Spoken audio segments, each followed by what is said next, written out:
So here's the thing, guys. I just got back from college like 2 days ago. It's spring break, and so my life is a mess. My floor is an absolute garbage heap. Luckily you can't see it. And I'm wearing pajama pants with no shoes. I haven't really even like put deodorant on today. Like, I have done nothing for the day. I could not leave the house right now, even if I wanted to, but hey, I'm filming a video anyway, because it's called dedication. What is up, guys? Today I'm going to be talking about the Enneagram test, which is a fun and easy way to take a deeper look at your characters. Before we start, a few Enneagram basics. There are 9 types that analyze a person's energy in order to take a look at their motivations and fears. And the results of this test are divided into 9 different types, which are labeled with the numbers 1 through 9. Once you find out a person or a character's type, you can go online and search profiles of that type, and you can look at their stress points, growth points, and different levels of mental and physical health. If you are interested, there's also a deeper level for the test in which you not only give your character a designation 1 through 9, but you also look at their secondary trait or wing. A type 7, for example, could be a wing 6 or a wing 8, because those are the 2 numbers that border the 7. In this video, I won't be describing the wings like I'll be describing the traits, but I will name them. So here we go! Number 1. The reformer. The reformer has a desire to be good, be balanced, and have integrity, and has a fear of being evil or corrupt. These people are always looking for ways to improve the world. They are realists who see what they want and know how to get it. Type 1s are perfectionists as well, and enjoy order. They are serious, uncompromising, and quality-minded, and when it comes to relationships, Type 1s are loyal and responsible. Sadly, they have a hard time relaxing, as they are typically workaholics who lead organizations and movements. Some examples are Nelson Mandela, Mahatma Gandhi, and Spock. A 9 wing is the idealist, and a 2 wing is the advocate. Number 2. The helper. The helper's main desire is to be loved and appreciated, and their main fear is to be unloved or unwanted by others. 2s love being selfless, and they often demonstrate this by being an emotional anchor for others. They spend their days sacrificing themselves and giving their energy to their friends and family. The downsides to this personality include their need to always be there for others, and the fact that they feel entitled to gratitude. If they are brushed aside and made to feel unworthy, 2s will often get angry and lash out. Some examples include Eleanor Roosevelt, Dolly Parton, and Mr. McCoy from Star Trek. Why do I keep using these Star Trek references? A 1 wing is the servant, and a 3 wing is the host/hostess. Number 3. The achiever. The main desire of the achiever is to feel valued and worthwhile, and the main fear of the achiever is to feel unaccomplished and worthless. The main goal of 3s is to be successful, but while others can find success in relationships and in unconventional ways, the 3 needs the kind of success that society promotes. As children, 3s learn the ways in which they can gain praise, and they try to excel in those activities in order to feel useful to the world. They're charismatic, outgoing, and great leaders, but they can find intimacy difficult because of their constant need for validation. Some examples include Muhammad Ali, Augustus Caesar, Lady Gaga, and a lot of other performers and politicians because, well, you know, they're the achievers and they often achieve a lot. A 2 wing is the charmer, and a 4 wing is the professional. Number 4. The individualist. The main desire of the individualist is to express their uniqueness and be authentic, and their main fear is of losing their unique and significant identity. 4s try to build their identity around being unique, but they are self-conscious of this tendency and understand that they are being self-centered.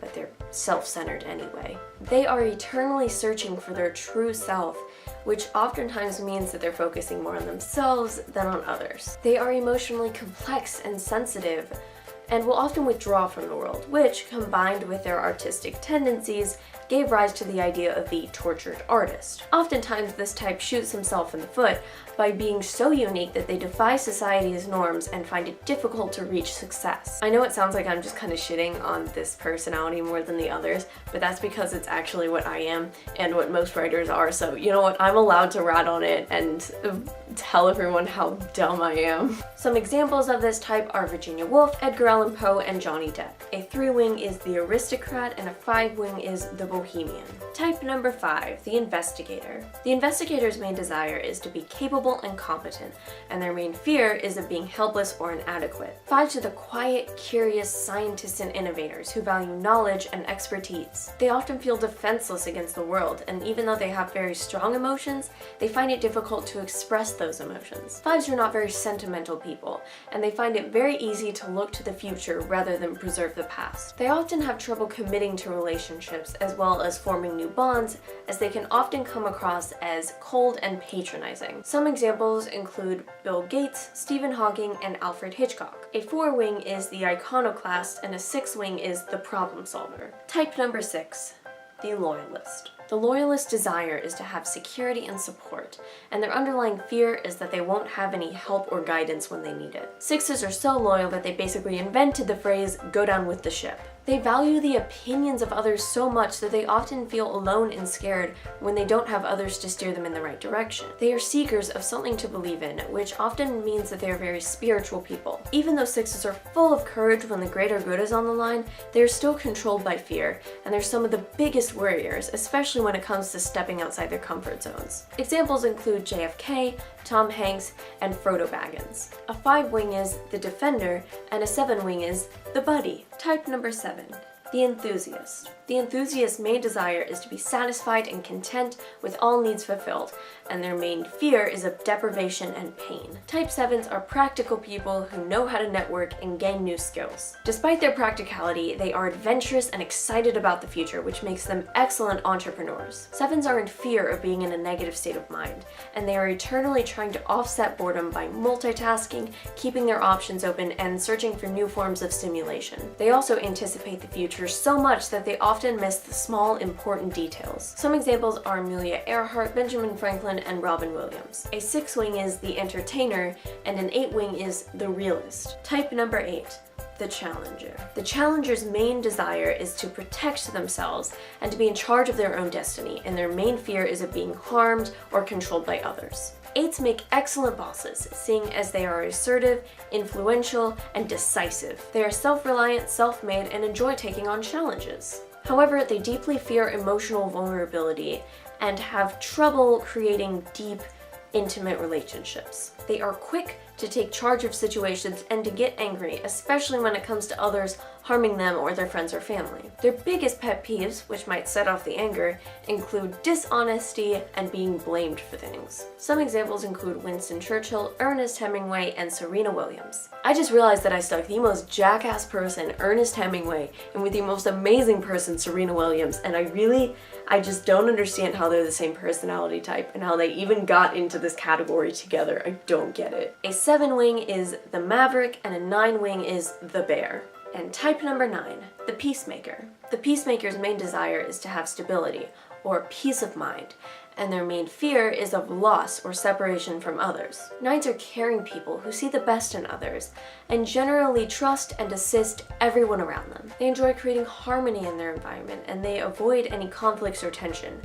However, this avoidance of being controversial often makes them come off as passive-aggressive. They are called the crown of the Enneagram, not only because they sit on top of the little Enneagram circle, but also because they include traits from all the other types, and they often get mistyped as all of the other types. Some examples include Abraham Lincoln, Audrey Hepburn, and Jim Henson. An 8-wing is the referee, and a 1-wing is the dreamer. Now, as I was going through those, you were probably thinking to yourself, wow, that sounds familiar. You probably have a friend or family member that came to mind when I mentioned almost every single one of those types, which is why this system is so useful.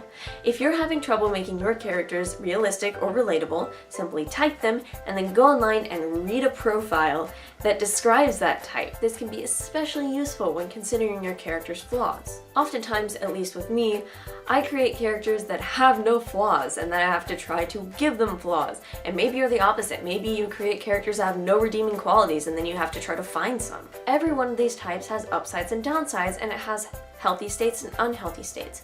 So by reading profiles online, you can help round out your characters. Now, this is not to say that you should create stereotypes. If you listen to a lot of my descriptions, you're probably stereotyping them in your head as I went, and that's perfectly natural. I mean, everyone does that. The 7 type sounds like a popular kid, while the 5 sounds like a nerd. Type 9 is the hippie, while type 4 is the artist. This might sound like a disadvantage because you don't want to create characters that have been done before, but this is actually a great opportunity. Be aware of the stereotypes that surround these types, and then use that to subvert your audience's expectations and create inner conflict. I know that was confusing, so let me explain. If you have a type 7 popular kid, maybe make them trapped within themselves and afraid to express their colorful personality. Maybe have a type 5 nerd kid who's actually popular and outgoing, yet still curious and inventive. In both of these examples, you take your character's type, see the classic trope that's associated with it, and then subvert the trope. This can also be a great opportunity for character development, growth, and inner conflict. All the information in this video came from my personal interest over the years, as well as 3 amazing websites. All the links are down below for those. You should totally check them out if you are interested in typing your characters. And that's all I have for you today. Quick reminder that I am still taking submissions for my Reviewing Your Stories video. I won't give all the info again, but basically just email me your submissions of 5,000 words or less before June 1st, or you can submit them on Wattpad through my Wattpad book entitled Reviewing Your Stories. If you want more info, you can go watch my previous videos where I explain this a lot better, or you can DM me on Twitter and ask for info. I am happy to provide it. All the links to my social media are down below, so go there, follow me there, and all that. And until next time, of course, may the gods of plot be ever on your side. Today I'm going to be talking about the Enneagram. Oh my gosh. I just did the here we go thing, and I was this close to ramming my head into the closet door. And when it comes to relationships, type 1s are loyal and, oh crap, the last word, I almost had it. Type 1s are loyal and, oh my gosh, I keep on forgetting responsible. Type 1s are loyal and responsible. I did it, yeah. 4s try to build their identity around being unique. And 4s try to build their identity, oh my gosh. 4s try to build their identity, oh my gosh. Oftentimes the 9s are mistyped as one of the other 8 because they simply just, they're everything, they have everything. I don't know, I messed it up.